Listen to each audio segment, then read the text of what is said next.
Assalamualaikum warahmatullahi wabarakatuh. Halo Sobat Isyada TV, kembali lagi ke Tas Buku, komunitas bedah buku. Perkenalkan, nama saya Hilmayanti Nurdiana dari LPM Generasi ke-9. Di sini di samping saya sudah ada partner saya, yaitu Kak Elsa. Kak Elsa, boleh dikenalkan dirinya? Ya, baik. Perkenalkan, nama saya Elsa Dwi Cadika. Saya dari LPM Generasi 8. Di sini saya akan membedah buku yang berjudul Stop Kanker. Kanker bukan lagi vonis mati. Nah, di dalam buku ini diceritakan terkait dengan bagaimana sih bagi penyandang kanker itu sendiri, dan di sini juga diceritakan terkait dengan panduan yang sangat positif, menguatkan dan menyeluruh. Dan nanti siapakah yang akan menjadi pemenang dari penyakit itu sendiri. Wah, menarik sekali ya bukunya. Untuk lebih jelasnya, kita bisa tonton video berikutnya. Stop Kanker. Kanker bukan lagi vonis mati. Nah, di sini saya yang pertama ada identitas buku. Judul buku Stop Kanker. Kanker bukan lagi vonis mati. Penulis Tim Cankers Helps. Penerbit PT Agromedia Pustaka. Desain sampul Sagita Eka. Tebal buku 216 halaman. Cetakan pertama 2019. Kanker merupakan penyakit yang disebabkan oleh pertumbuhan sel-sel yang jaringannya tidak normal. Sel tersebut berkembang, tidak terkendali, dan terus membelah diri. Selanjutnya, sel akan menyerang organ-organ penting. Penyebab dari kanker yaitu yang pertama virus HPV atau Human Papillomavirus, penyebab kanker serviks. Kemudian ada virus hepatitis B dan C, penyebab kanker hati. Kemudian ada virus Epstein-Barr di Amerika, menyebabkan limfoma Burkitt. Kemudian ada virus HIV, Human Immunodeficiency Virus, yang menyebabkan limfoma dan kanker darah lainnya. Kemudian yang kedua ada bakteri, ada parasit Schistoxoma, kemudian ada infeksi Clonorchisinesis, kemudian ada Helicobacter pylori. Yang ketiga ada zat kimia, yaitu asap rokok, alkohol, zat kimia dari makanan yang digoreng dengan minyak yang berulang, pengawet, perasa, pewarna, atau makanan yang terkontaminasi logam berbahaya seperti merkuri pada siput. Kemudian ada paparan sinar ultraviolet atau UV, kemudian ada ketegangan atau stres. Kelemahan kekebalan tubuh seseorang yang menjadi pencetus terjadinya kanker, seperti Kaposi sarkoma. Yang keenam ada faktor genetik. 5-10% kasus kanker merupakan penyakit yang diturunkan. Kemudian gejala dari kanker, yang pertama adanya benjolan yang tumbuh membesar di permukaan kulit. Yang kedua, perdarahan abnormal dan sering terjadi seperti mimisan dan siklus menstruasi. Yang ketiga, rasa sakit atau nyeri yang kerap datang dan sulit diobati, sering demam, perubahan dalam kebiasaan buang air kecil atau besar, perubahan warna kulit, penurunan berat badan secara signifikan, yaitu di atas 10 kg. Nah, yang pertama ada kanker payudara. Keganasan dari sel-sel payudara terutama menyerang pada wanita. Sebagian besar kanker payudara bermula pada sel malapisi ductus atau kanker duktal. Beberapa kasus bermula di lobus dan sebagian kecil bermula di jaringan lain. Tanda-tanda terjadinya kanker payudara yang pertama, puting susu mengkerut, puting susu berubah warna, terjadi warna merah muda menjadi kecoklatan, adanya edema atau bengkak sekitar puting, kemudian sering keluar cairan dari puting ketika tidak lagi menyusui. Kemudian yang kelima, perubahan kulit di sekitar benjolan. Selanjutnya ada kanker serviks. Keganasan yang bermula pada sel-sel serviks atau leher rahim. Beberapa sel normal tersebut menjadi sel-sel prakanker, kemudian berubah menjadi sel kanker. Perubahan tersebut disebut displasia dan terdeteksi berdasarkan hasil pap smear. Tanda-tanda terjadinya kanker serviks yang pertama, perdarahan vagina yang tidak normal, perdarahan setelah bersegama, setelah menopause. Yang ketiga, keputihan tidak normal atau lendir kental, berwarna kulit atau kuning atau kecoklatan, berbau busuk dan gatal. Yang keempat, rasa sakit setelah bersegama. Selanjutnya ada kanker paru, keganasan yang terjadi pada jaringan paru-paru. Tanda-tandanya yaitu yang pertama, terjadi sesak napas, batuk tidak kunjung sembuh, terdapat bunyi saat bernapas tetapi tidak penderita asma, batuk berdarah, perubahan warna pada dahak dan peningkatan jumlah dahak, perubahan suara menjadi serak, kelelahan kronis dan penurunan bobot badan secara drastis, kemudian bengkak bagian leher dan wajah. Selanjutnya ada kanker prostat. Keganasan yang terjadi di dalam kelenjar prostat dimulai dari perubahan sangat kecil pada ukuran dan bentuk sel-sel kelenjar prostat. Tanda-tandanya yaitu yang pertama, sering buang air kecil, terutama pada malam hari, kesulitan untuk memulai buang air kecil, aliran air semi lemah dan atau terganggu, perasaan nyeri atau terbakar saat buang air kecil, adanya darah pada air seni atau mani, gangguan seksual atau sulit ereksi atau nyeri saat ejakulasi, sering nyeri atau kaku di punggung bagian bawah, pinggul atau paha bawah. Nah, di sini ada berbagai metode pengobatan kanker. Yang pertama, pembedahan. Dilakukan pada kanker yang belum menyebar dan melibatkan pengangkatan jaringan atau organ yang terkena kanker. Yang kedua, radiologi, yaitu menggunakan sinar laser berkekuatan tinggi untuk mengobati kanker. Radiologi diberikan jangka pendek, misalnya 1 hari atau 1-2 minggu.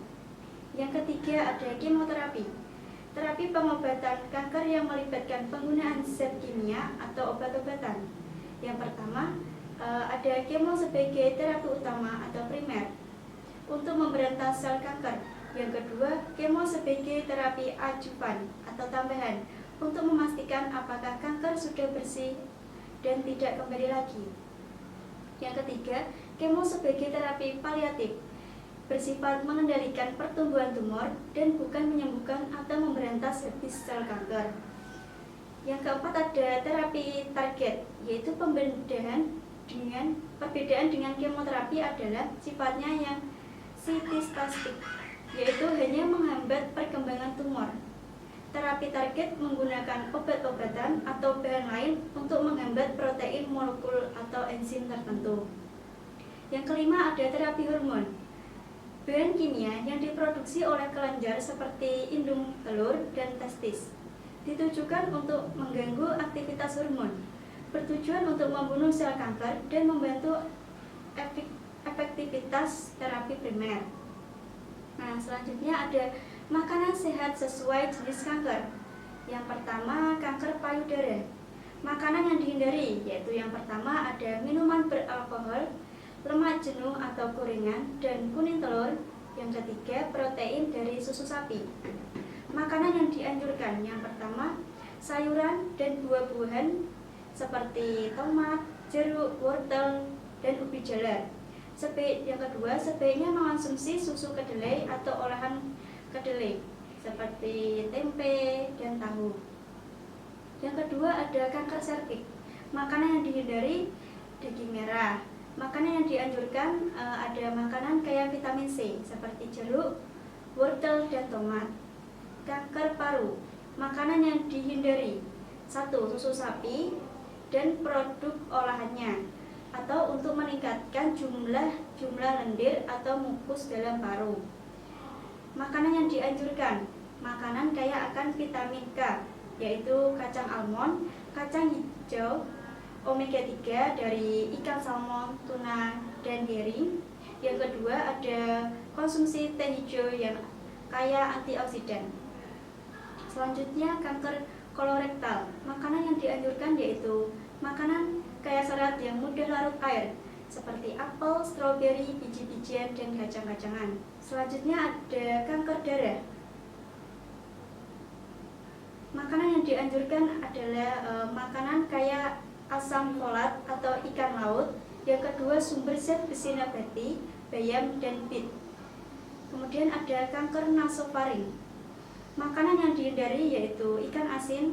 Yang kedua masakan yang dibakar, dipanas, atau masakan yang disajikan panas. Makanan yang dianjurkan yaitu mengonsumsi aneka jenis sup. Yang kedua, smoothies atau campuran dari pisang dan plain yogurt, kemudian ditambahkan bahan lainnya seperti stroberi, anggur, dan kacang-kacangan. Yang terakhir ada kanker prostat. Makanan yang dianjurkan yaitu buah kaya akan lycopene atau tomat, semangka, pepaya, jambu, jeruk bali, dan delima. Sayuran yang berwarna hijau seperti brokoli dan kacang polong. Selanjutnya adalah tips mengatasi stres. Yang pertama, olahraga teratur untuk meningkatkan metabolisme, merelaksasikan tubuh dan pikiran. Olahraga yang ringan seperti senam pernapasan, yoga, melakukan tugas rumah tangga. Yang kedua ada menyibukkan diri dengan hobi atau pekerjaan untuk mengisi hari-hari Anda agar tidak bosan dan memberikan kepuasan hidup serta tambahan pemasukan. Yang ketiga, melayani orang lain. Menolong orang lain menambah harapan baru dan akan menemukan fakta bahwa ada lebih banyak orang yang tidak seberuntung kita. Yang keempat, bersikap santai terhadap diri sendiri. Mengambil waktu santai di tengah kesibukan. Bisa dekatkan diri kepada Tuhan, kekuatan yang dapat memberikan rasa damai, tenang, dan kesembuhan. Batasi berita masuk dan saring yang positifnya. Selanjutnya ada tips merawat luka terbuka. Membersihkan luka, penggunaan dengan cairan infus. Yang pertama, rendam kapas atau kain kasa ke dalam cairan infus hangat, kemudian tempelkan pada luka terbuka. Yang kedua, semprotkan cairan infus hangat menggunakan botol spray. Semprotkan ringan, cukup untuk membersihkan nanah pada luka yang menebal. Mengatasi luka terinfeksi. Mengatasi luka berbau karena kain penutup. Yang pertama, ganti kasa penutup luka setidaknya 2 kali sehari setiap habis mandi. Yang kedua, jika luka sangat bernanah, lebih baik menggunakan pouch untuk menampung nanah sehingga tidak perlu sering diganti, cukup diganti setiap minggu. Kemudian ada rimpang pengerat kanker. Tanaman herbal tersebut adalah Typhonium flagelliforme. Di Indonesia dikenal dengan sebutan keladi tikus, bira kecil, daun panta susu, dan kalamayom. Kemudian ada fungsi dari Typhonium flagelliforme. Yang pertama ada antioksidan, penangkal radiasi, kemudian antibakteri, antivirus, dan antiinflamasi, mengempiskan bengkak atau nanah dan mengurangi rasa sakit, memperkuat sistem kekebalan tubuh, dan yang terakhir menambah energi, nafsu makan, dan membersihkan sistem peredaran limfa. Nah, di dalam buku ini juga terdapat support group kanker, yaitu dari Cancer Helps, pemahaman bahwa Anda tidak sendirian dalam memerangi kanker.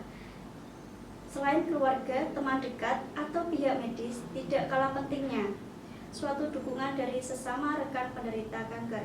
Yang pertama ada dari YKI, yaitu Yayasan Kanker Indonesia. Dimotori oleh pemerintah, hampir ditemukan di setiap ibu kota, provinsi, dan kabupaten. Pelayanannya meliputi klinik deteksi dini, rumah singgah bagi pasien luar kota, pelayanan obat-obatan atau kemoterapi, layanan paliatif. Yang kedua, dimotori oleh swasta atau para surveyor kanker, yaitu dari CISC, Cancer Information and Support Center. Menyediakan layanan rumah sehingga bagi pasien kurang mampu dari luar kota yang berobat di rumah sakit kanker Darmais. Sekian video tas buku pada kali ini. Jika ada pertanyaan terkait buku yang disampaikan oleh Kak Aisyah, bisa ditulis di kolom komentar ya. Jangan lupa like, komen, dan subscribe ya guys di channel Iksada TV.